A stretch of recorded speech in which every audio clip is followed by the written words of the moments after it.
Señoras y señores, muy buenos días. A nombre de la Universidad de Guadalajara, del Centro Universitario de Ciencias Económico-Administrativas y del Departamento de Contabilidad, sean todos ustedes bienvenidos en mérito de este webinar, titulado Protección Patrimonial en tiempos de crisis, con el objetivo de orientar y salvaguardar el patrimonio de las personas físicas con actividades empresariales.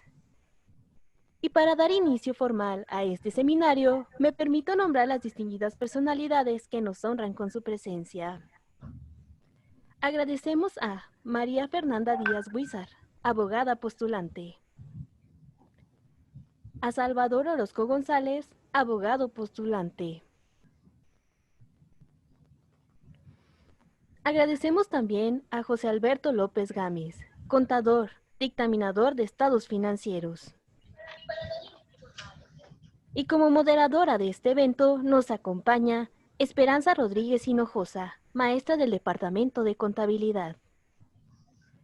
Reiteramos el saludo a todos ustedes y les mencionamos que al finalizar este seminario se leerán las preguntas e inquietudes que ustedes tengan, siempre y cuando las envíen a nuestras redes sociales en Facebook, en el chat de Livestream. De igual manera les anunciamos que pueden consultar en www.webinars.cusea.udg.mx los seminarios llevados a cabo y próximos a emitirse. Ahora bien, dejo en el uso de la voz a Esperanza Rodríguez Hinojosa. Buenos días a todos los ponentes y a quienes nos escuchan a través de las redes sociales del CUSEA. Me permito hacer un pequeño reseña de los antecedentes de patrimonio de familia. Este se encuentra en Estados Unidos y Canadá con el llamado homestead. La propiedad bajo este régimen tenía el carácter de inalienable, intransferible e inembargable, pero no obstante, podía ser transmitida por herencia a una sola persona de la familia para proporcionar protección al núcleo familiar. A partir de 1839, esta figura se integró en diversas legislaciones extranjeras.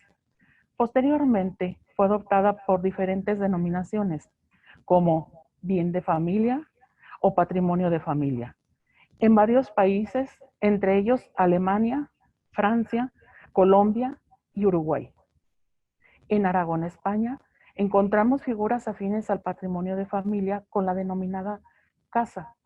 Esta consistía en un núcleo familiar y patrimonial que se encontraba siguiendo la tradición patriarcal bajo la jefatura y dominio de un señor que habitualmente era el padre de familia.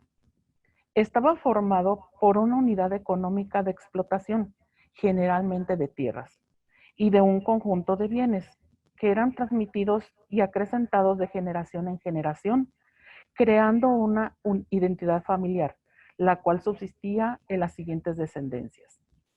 En México prehispánico podemos mencionar a los calpulli, o parcelas otorgadas a las familias.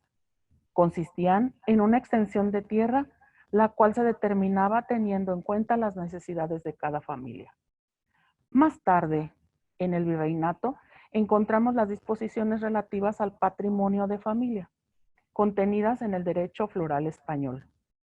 Esta favorecía a los campesinos con el llamado fuero viejo de Castilla, constituido por la casa, la huerta y otros bienes necesarios para realizar sus tareas.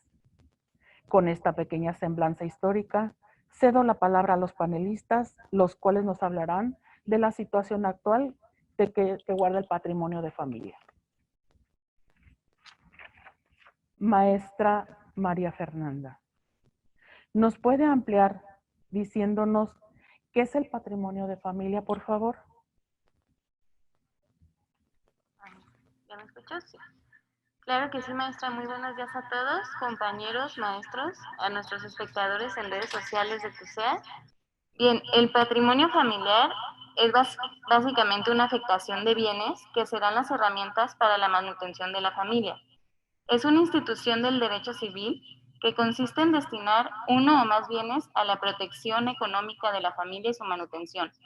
¿Cuáles van a ser sus ventajas? En palabras simples, que una vez que un bien forma parte del patrimonio de familia, este sale del comercio y no se puede enajenar, vender, hipotecar, embargar y de igual manera no es prescriptible. Coloquialmente podemos decir que es una protección de la ley para que estos bienes solamente se dediquen a la manutención de la familia. Bien, gracias, maestra. Maestro Alberto López. ¿Cualquier persona puede constituir el patrimonio de familia? Gracias, Esperanza. Buenas tardes a todos. ¿Quiénes pueden constituir el patrimonio de familia? El patrimonio de familia lo puede constituir cualquiera de los miembros de la familia.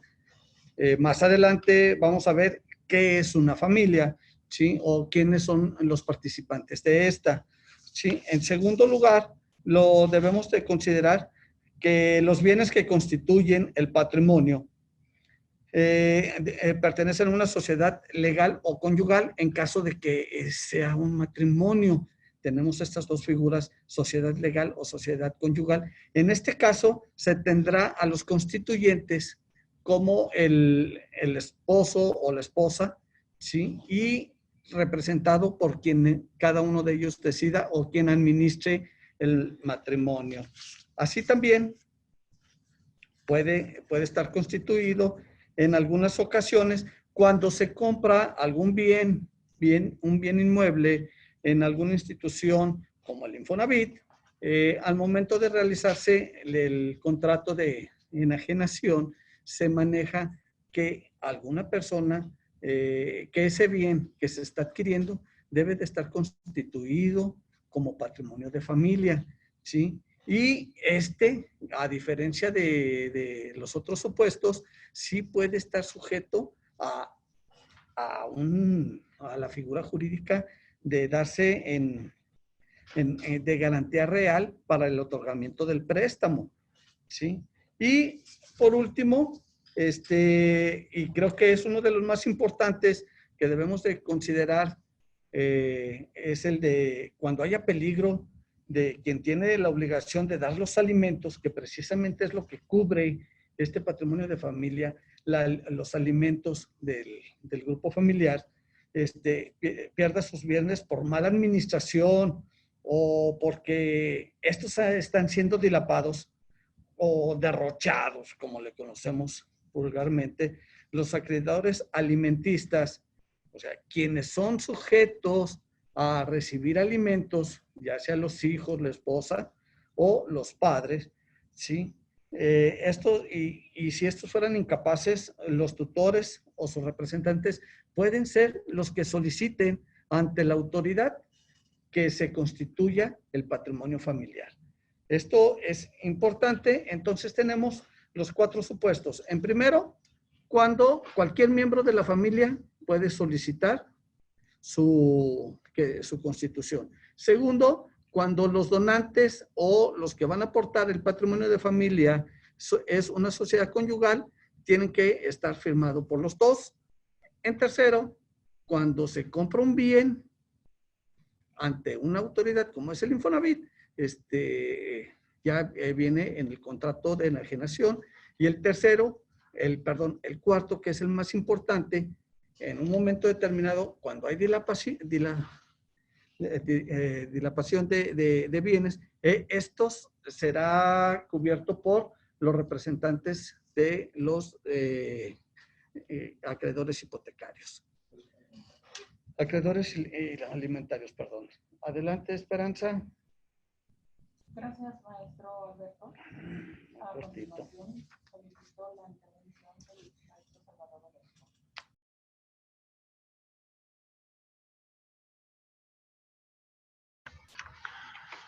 Bien, saludo a Cintia, maestra de ceremonias, a la maestra Esperanza, que nos está haciendo el favor de moderar el presente webinar, y a mis compañeros panelistas, así como a la audiencia que nos acompaña a través de redes sociales, aquí de la página oficial de CUSEA.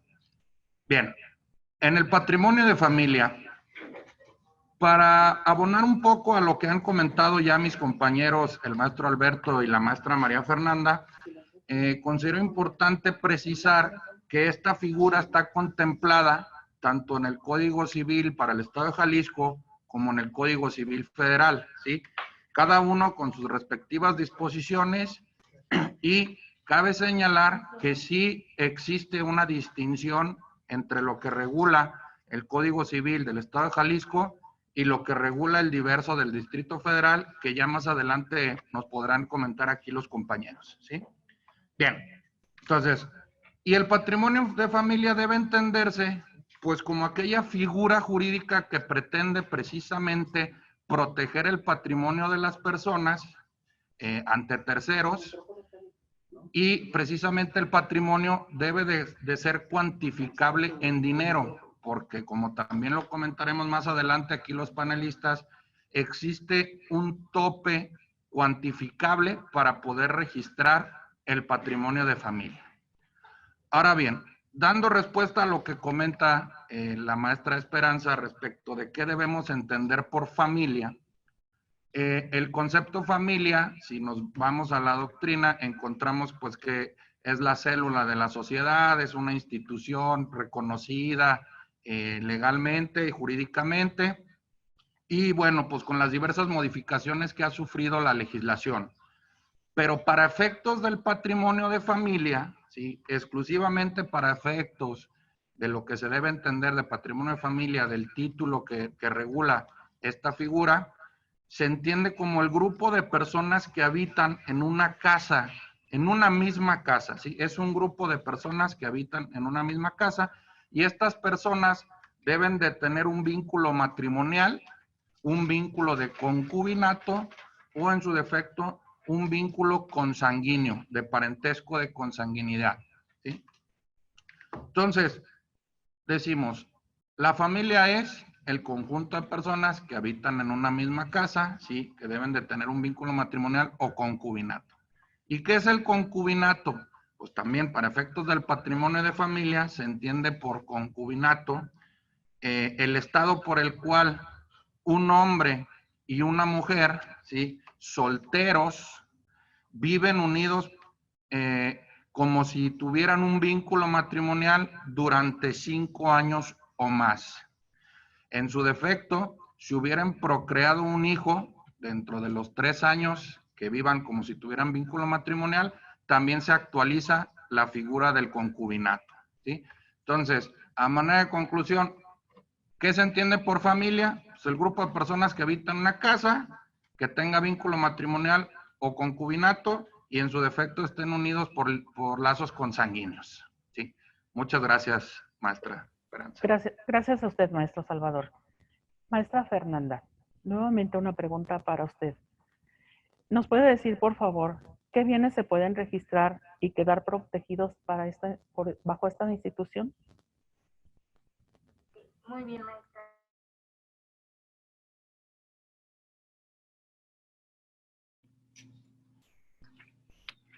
Muy bien, maestra. Bueno, comenzando primero que nada, para mencionar el amparo en revisión 199-2011. Este nos dice que el patrimonio de la familia tutela constitucional y legal.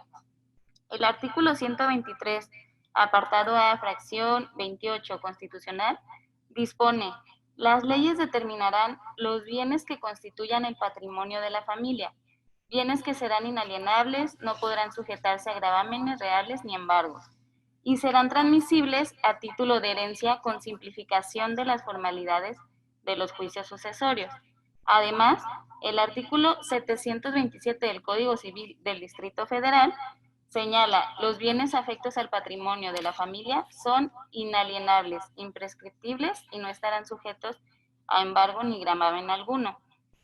De esta interpretación vamos a entender que estos preceptos constitucional y legal resultan que un inmueble que se encuentra afectado a un patrimonio familiar es inembargable, con independencia de quien lo haya constituido, puesto que lo regula la norma. Es que una vez constituido un patrimonio familiar, no estará sujeto a embargo por sus características de inalienable, entendiéndose por dicho vocablo conforme al diccionario de la Real Academia. Bien, analizado nuestra Constitución y nuestro Código Federal, vamos a ver el artículo 777 del Código Civil de Jalisco. Este nos menciona cuáles serán objeto de nuestro patrimonio de familia. Aquí existen 4 opciones. Primero, la casa que ésta habita, incluyendo el mobiliario y el equipo de la vivienda. Segundo, el vehículo automotor. Tercero, el equipo y herramienta de la micro o pequeña industria que sirva de sustento económico a la familia. La parcela cultivable de dominio pleno. La pequeña propiedad en los términos de la ley agraria. Y por último, el lote destinado a la construcción de casa-habitación para la familia. Aquí en Jalisco tenemos entonces un plus, ya que en la Ciudad de México solamente se contemplan 2 objetos de patrimonio de la familia. Solamente se puede meter en el patrimonio familiar la casa habitación de la familia y en algunos casos la parcela cultivable. Entonces, de aquí sacamos nuestro plus para nuestra legislación de Jalisco. ¿Alguna otra duda? Gracias, maestra Fernanda, por su participación. Maestro Alberto, ¿cuál es la ventaja de constituir y de qué protege el patrimonio de familia? Perdone. Muchas gracias. Bueno. Esta pregunta es muy interesante, mucha esperanza, compañeros, ya que normalmente el comerciante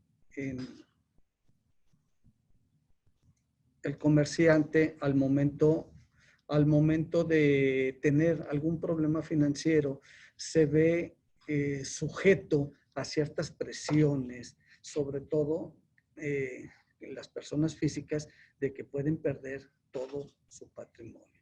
Esto nos ha afectado grandemente a los pequeños empresarios en estos momentos. ¿Por qué? Porque no hubo ventas, había que cumplir con los compromisos de rentas con los trabajadores y empezamos con una descapitalización que provoca que las empresas pequeñas ejecutadas por las personas, que siempre y cuando sea persona física, vean en peligro de perder su patrimonio.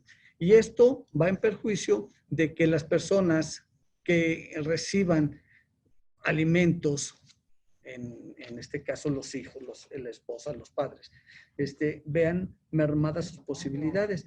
¿Qué es lo que se protege al formalizar el patrimonio de familia? En el estado de Jalisco, como lo mencionaron la maestra Fernanda, está contemplado la casa habitación, o sea, en primer lugar es uno de los beneficios personales más importantes, ya que el tener un techo donde vivir es fundamental o es una de las principales necesidades básicas. La segunda es proteger los bienes que dentro de la casa se encuentran, que es cama, refrigeradores, todo ese tipo de cosas. Tercero, y en este caso importante, que es lo que son los instrumentos de trabajo. Con esto, al momento de estar protegidos, se puede seguir con las funciones de realizar actividades que nos dejen dinero. Esto es una de las grandes funciones de lo que es el patrimonio familiar, ¿sí? Proteger las necesidades básicas de las personas que dependen económicamente de una persona que lo constituye y de las demás personas que necesitan ser o recibir alimentos. Entonces, una de las ventajas es proteger los elementos fundamentales del ser humano, que es la habitación y el trabajo, ¿sí? También tenemos aquí algunas de características que tenemos que considerar, como es el monto. Oye, los montos, ya lo habíamos comentado aquí por el licenciado Salvador, son 40,000 UMAS, ¿sí? De protección. Si bien es cierto, esto es para salvaguardar lo mínimo necesario que necesita una familia para subsistir, que no se vea molestado por las autoridades judiciales al momento de generar un embargo y que nos dé la fortaleza para nosotros poder seguir creciendo. Entonces, esto es una de las respuestas a nuestro planteamiento de constituir el patrimonio de familia, ¿sí? Y ¿qué más me puede ayudar este tipo de cosas? Este tipo de figura jurídica. Esta figura jurídica también nos va a ayudar a que, como lo mencionó la maestra Fernanda, lograr que en el momento de un divorcio, del fallecimiento del que genera, no tengamos problemas legales con los beneficiarios. También nos ayuda a evitar ese tipo de situaciones molestas que nos llevan tiempo y nos hacen o nos generan un desgaste económico bastante grande. No debemos de decir que estamos al 100% seguros de que no puede suceder ni el divorcio ni el fallecimiento del bien, pero en caso de que suceda, ya estamos protegidos. Luego, otra de las figuras que contempla o se debe de contemplar en el beneficio de este patrimonio de familia es que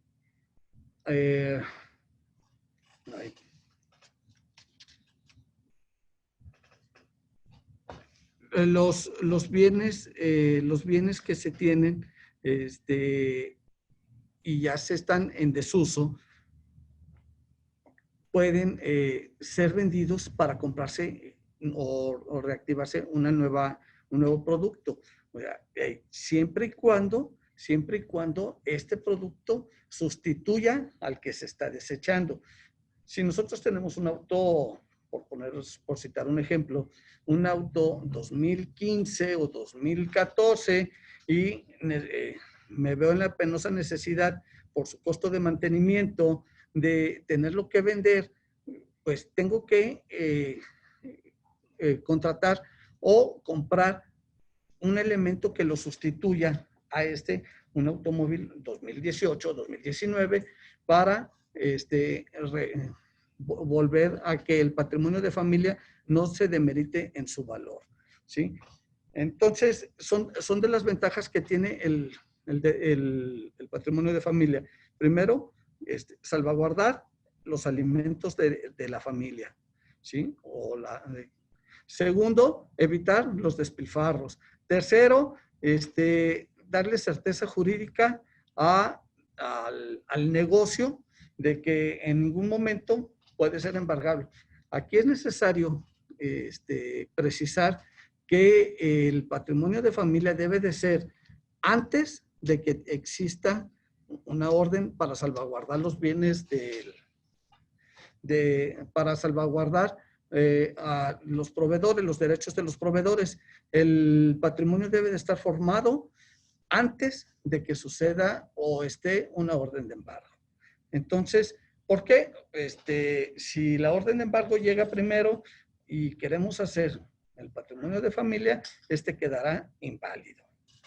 El otro detalle que es importante, otra de las ventajas que tiene el patrimonio en la realización de este evento jurídico es el de que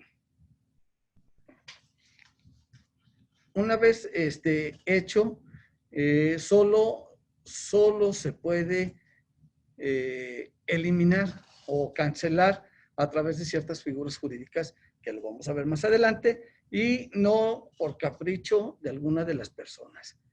No es cuestión de caprichos porque ni el mismo divorcio termina el patrimonio de familia. Entonces, estas son de las ventajas que se tiene al momento de realizar este tipo de evento jurídico. Adelante, maestra. Gracias, maestro Alberto. ¿Algún comentario que quieran hacer al respecto, implementando? Una preguntita más, maestro Salvador. ¿Y entonces cómo se extingue este patrimonio de familia? Por favor, ¿nos puede contestar? Con gusto, maestra.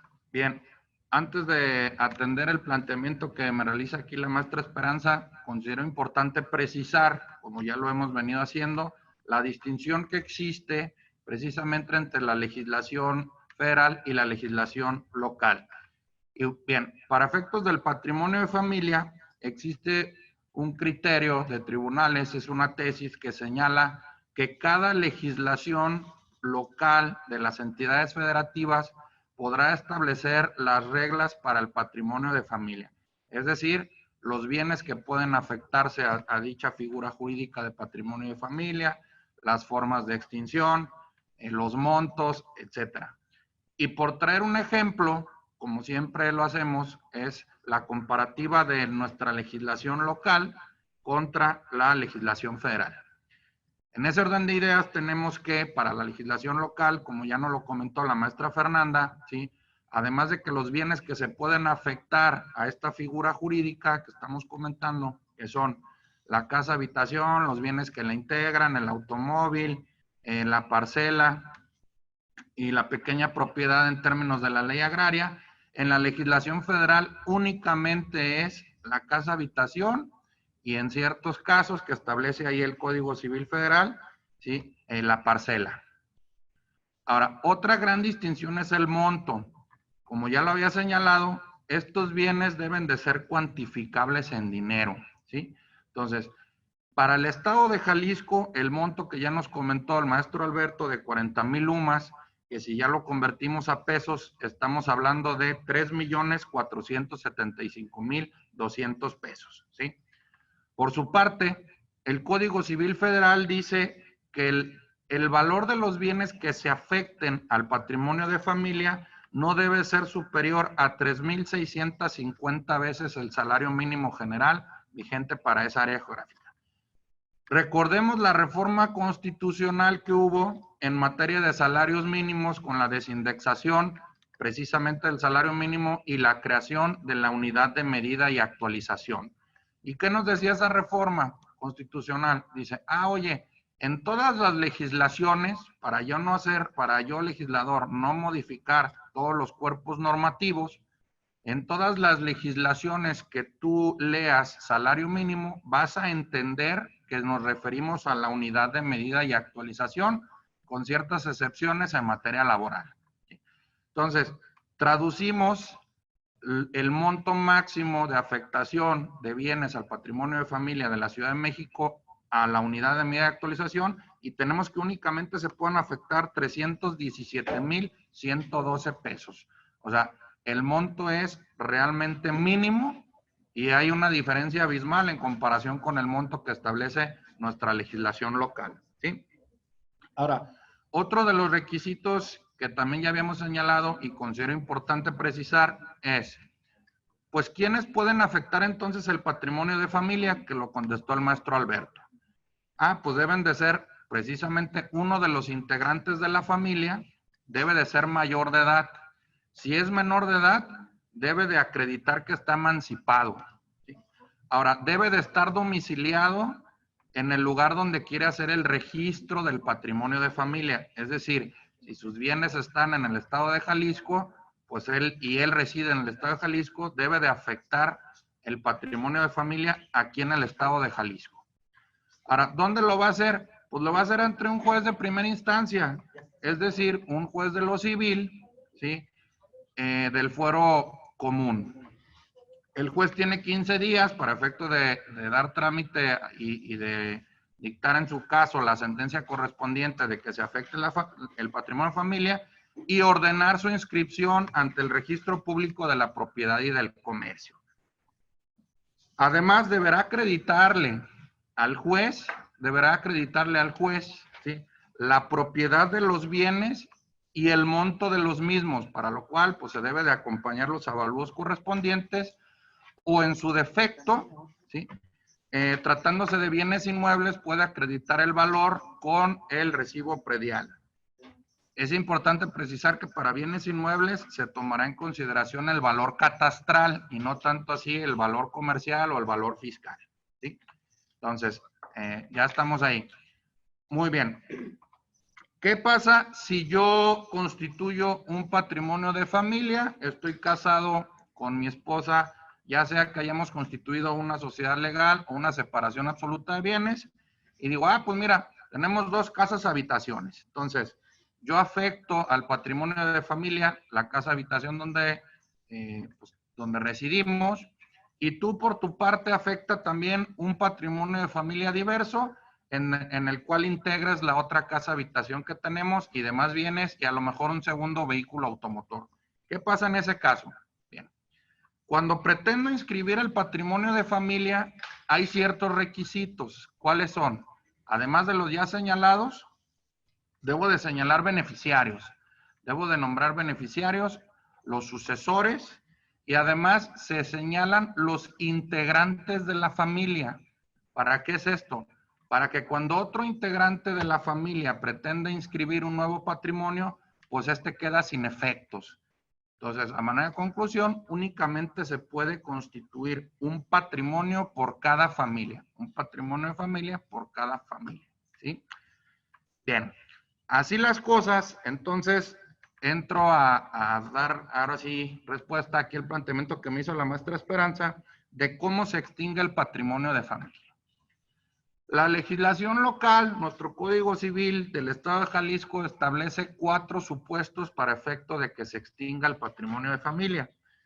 El primero de ellos dice que cuando todos los beneficiarios del derecho de percibir alimentos, pues ya cese ese derecho, es decir, ya no haya menores de edad, no haya personas en estado de interdicción y entre los cónyuges pues no tengamos ya la obligación de proporcionarnos alimentos. En ese momento se extingue el patrimonio de familia, siempre y cuando así lo solicite también el que hizo la inscripción.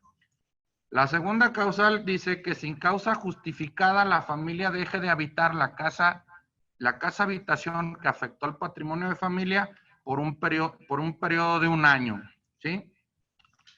En su caso, cuando los bienes que se afectaron al patrimonio de familia dejen de servir como manutención para la propia familia. El tercero, cuando existan gran necesidad o notoria utilidad de la familia de que el patrimonio quede extinto o en su caso disminuido. Y por último, se sufra evicción, se expropien los bienes o perezcan los bienes que formen este patrimonio de familia. ¿Qué pasa aquí? Ok, se expropien.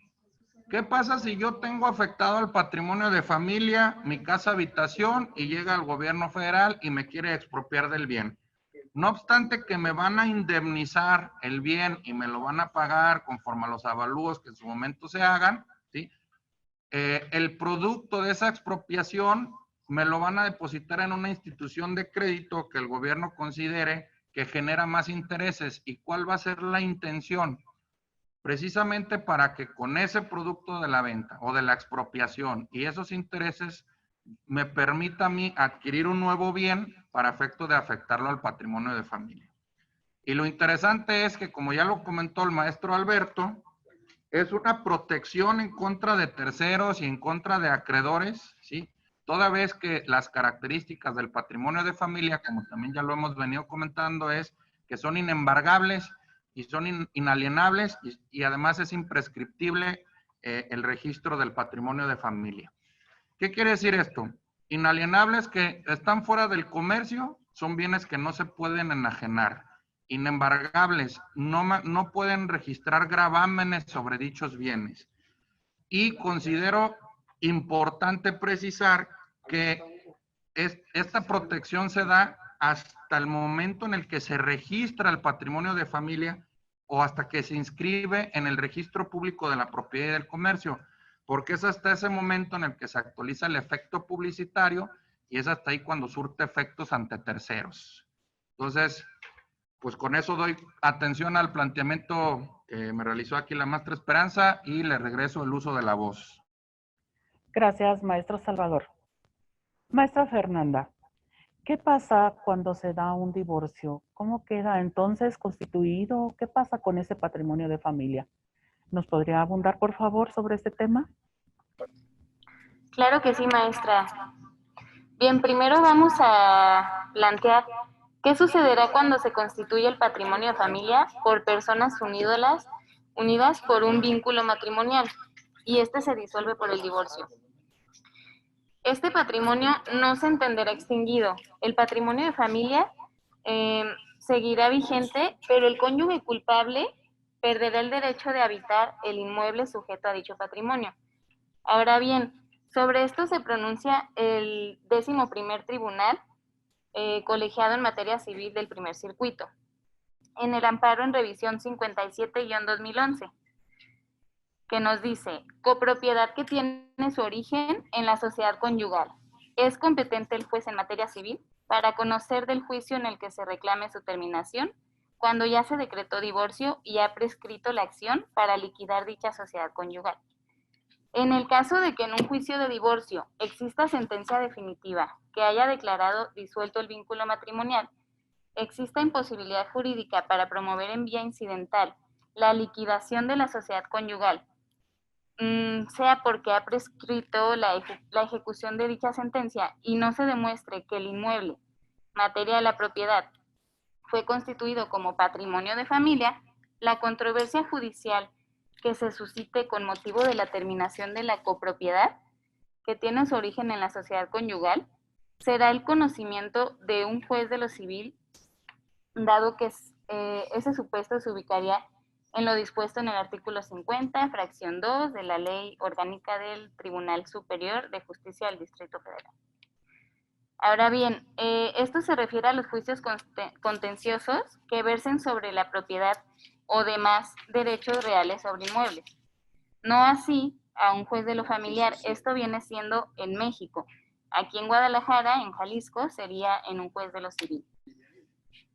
Bueno, sigamos. ¿Qué debo hacer en caso de que el patrimonio de familia esté constituido por bienes que sirvan para la obtención de manutención de los beneficiarios y a su desgaste se requieran ser sustituidos por otros similares? Ese acto deberá ser autorizado por el juez que decretó la constitución del patrimonio de familia y cuando se trate de automotores se dará aviso a las autoridades correspondientes para los efectos legales. Listo, maestra, contestar la pregunta. Gracias, maestra. Gracias, maestra Fernanda. Muy amable por su respuesta. Maestro Alberto, ¿nos puede decir, por favor, qué pasa cuando se dañan los bienes que forman parte del patrimonio? Por favor. Normalmente, todos los bienes de que forman patrimonio, el patrimonio de familia, deben de estar asegurados. Si estos, por caso fortuito o cualquier situación que se presente, se deterioran, el seguro o el monto que cubrirá el seguro de estos bienes, ¿sí?, se integrarán al representante legal y este tiene la obligación de depositarlos en una institución de crédito para que genere el máximo de intereses a fin de destinarse a la adquisición de bienes para la constitución del nuevo patrimonio de familia, o sea, la sustitución del bien dañado. Durante un año son inembargables el precio depositado y el importe del seguro. Esto es, cuando sucede el evento, con el derecho, con la obligación que se tiene de tener asegurados los bienes, el representante el representante común tiene la obligación de generar o en un año hacerse llegar un bien que sustituya al dañado. Esto es el proceso que se tiene que seguir cuando se dañan las cosas, ¿sí?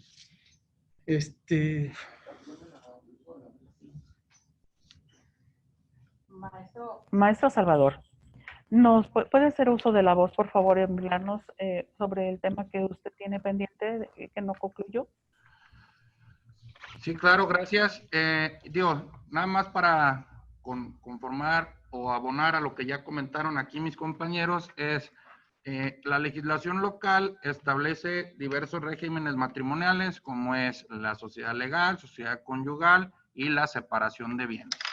Entonces, ¿qué pasa si yo estoy casado bajo alguno de estos regímenes? ¿Puedo afectar o no el patrimonio de familia respecto de los bienes que sean de mi propiedad?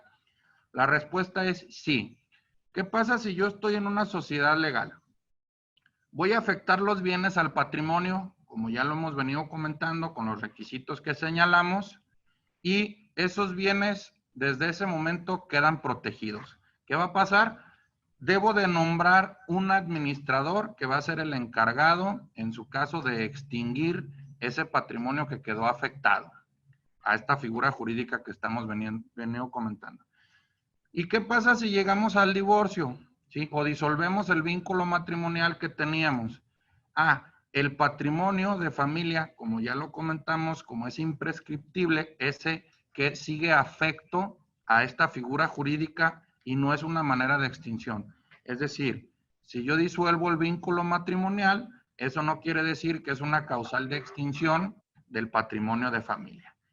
Y si yo estoy casado bajo el régimen de separación absoluta de bienes, donde lo mío es mío y lo de mi señora es de mi señora y cada quien lo suyo, bien, pues es el mismo caso. Afectamos nuestros bienes que son de nuestra propiedad al patrimonio de familia, disolvemos el vínculo matrimonial y esa no es una causal de extinción de los bienes que quedaron afectos, ¿sí? Entonces, lo que podemos concluir es que no importa el régimen matrimonial que hayamos celebrado con nuestro cónyuge, lo que importa es los bienes que hemos afectado a dicha figura jurídica del patrimonio de familia y tener presentes las formas de extinción que ya quedaron comentadas, ¿no? Entonces, que se tengan aquí por reproducidas. Es lo que quería ahí nada más precisar, maestra Esperanza. Muchas gracias. Al contrario, maestro, gracias a usted. Maestros panelistas, con esto nos ha dejado muy amplio el panorama sobre lo que es el patrimonio familiar. Brevemente, ¿pudieran cada uno de ustedes darnos una conclusión sobre su tema? ¿Podría empezar por cualquiera de ustedes que decidan? Maestra Fernanda, ¿pudiera usted darnos su conclusión sobre el tema? Claro que sí, maestra. Bueno, ¿qué les puedo decir? Me parece que este tema es de vital importancia, ya que a veces los legisladores ponen tanto empeño en algunas instituciones que olvidan las fundamentales. Porque bien, ¿cuál es el fundamento de toda sociedad? La familia. ¿Y cuál es la parte más lacerante de un concepto de justicia distributiva? Que la familia tenga condiciones de posibilidad. Y una condición de posibilidad para que una familia tenga, digamos, un mínimo vital de desarrollo es que la familia tenga un patrimonio garantizado. Y yo creo que esto nos hace ver como el patrimonio familiar tiene un efecto económico en las relaciones familiares porque ¿qué es lo que más le preocupa a la gente? Tener algo de ellos, algo que sea suyo, que les permita subsistir en términos mínimos vitales. Le paso el uso de la voz al maestro Chávez.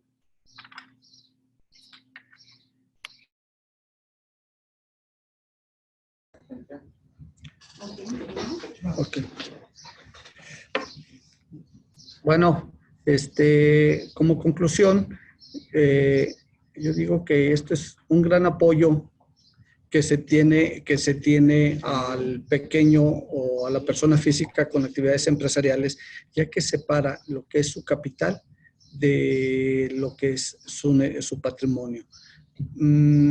Llámese de esta manera, el individuo es capaz de dar cierta certeza a su familia o a sus beneficiarios alimentarios para que pueda ejercer su labor de comercio con más tranquilidad. ¿Por qué? Porque nada más hay que tener en consideración un punto importante. Esto es un método preventivo, no correctivo. Es importante hacerlo o mencionarlo. ¿Por qué? Porque primero tiene que estar el patrimonio familiar inscrito en el registro público, para que surta efectos. Si no está inscrito, automáticamente no surtirá ningún efecto. Sus tres posiciones fundamentales. La que sea inembargable, ineludible, ¿sí? Entonces, es un beneficio que nos otorga la ley, que no trata de dañar a nadie, porque de antemano al momento de estar inscrito en el registro público es del conocimiento generalizado de la sociedad. Esto es importante que lo tengamos como consecuencia. Gracias, maestro. Adelante. Adelante, maestro Salvador, ¿nos puede dar sus conclusiones, por favor, del tema? Con gusto, maestra. Pues como ya lo han comentado mis compañeros panelistas, sí, a manera de conclusión, podemos decir que el patrimonio de familia es una figura jurídica precisamente de protección de los bienes de las personas. Ante la emergencia sanitaria en la que nos encontramos actualmente por el famoso COVID-19, varios negocios se han visto en la imperiosa necesidad pues, de cerrar puertas, de bajar cortinas, descansar personal, entre otras cosas. Y bueno, hay que tener presente que las obligaciones civiles y mercantiles pues siguen vigentes, a menos de que se hayan acordado por ahí adendums o se hayan reformado precisamente esos acuerdos, pero para hacer frente a dichas obligaciones, pues la economía no se ha activado o no ha estado como en su momento teníamos los índices económicos. Entonces, podemos concluir que esta es una figura precisamente de protección de ese patrimonio en contra de acreedores o en contra de terceras personas que quieran ejercitar alguna acción en nuestra contra. Como ya lo comentamos, pues es de manera sencilla la inscripción del patrimonio de familia y lo único que estaría como limitante en estos momentos, pues es de que el Poder Judicial, de igual manera, pues no está laborando. Creo que esa sería una de las limitantes. Publicó ahí el Consejo de la Judicatura Federal que únicamente estaban aceptando trámites nuevos previa cita, pero creo que no están acordando. Entonces, por ahí sería una limitante. Sin embargo, insistimos, es una figura de protección y como lo comentó el maestro Alberto, es una figura preventiva de protección. Entonces, sugerimos que se afecten sus patrimonios a esta figura jurídica. Muchas gracias, maestra Esperanza. Bien, en estos momentos damos paso a la audiencia que nos pueda pasar sus preguntas para los panelistas. No existieron preguntas. Gracias a la audiencia. Buenos días a todos. Damos las gracias a los panelistas y a todas las personas que nos siguieron a través de las redes sociales del CUSEA. Felicitaciones a todos. Buenos días.